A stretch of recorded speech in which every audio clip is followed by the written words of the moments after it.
સુરતમાં નાટકીય ઢબે કોંગ્રેસના લોકસભા બેઠકના ઉમેદવાર નિલેશ કુંભાણીએ પોતાના ટેકેદારો સામે મિલીભગતમાં પોતાનું ફોર્મ રદ કરાવ્યું હતું, જેને લઈ કોંગ્રેસના મોવડી મંડળથી લઈને નેતાઓ અને કાર્યકરોમાં રોષની લાગણી જોવા મળી રહી હતી. ત્યારે આજે રોષે ભરાયેલા કોંગ્રેસના કાર્યકરોએ નિલેશ કુંભાણીના ઘર સામે વિરોધ પ્રદર્શન કર્યું હતું.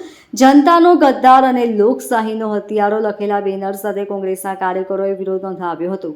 વિરોધ કરનારની પોલીસે અટકાયત કરી હતી. કોંગ્રેસની મહિલા કાર્યકરે કહ્યું કે નિલેશ કુંભાણી જનતાને ગુમરાહ કરીને સુરતથી ગોવા નાસી ગયો છે. અહીં જનતા વતી અમે જવાબ માંગવા આવ્યા છીએ. તેનો ફોન 2 દિવસથી બંધ આવે છે. સુરતની પ્રજા ત્રસ્ત છે અને એ ગોવા નાસી ગયો હોવાનું કહેવામાં આવી રહ્યું છે. તેના સંબંધીઓ સાથે તે મળીને કોંગ્રેસ જ નહીં લોકશાહીની પણ હત્યા કરી છે.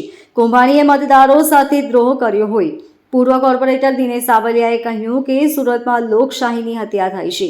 ભાજપનો ઉમેદવાર જીત્યો છે, પરંતુ કોંગ્રેસના નેતાએ જે મતદારો સાથે દ્રોહ કર્યો છે તેને લોકો માફ નહીં કરે.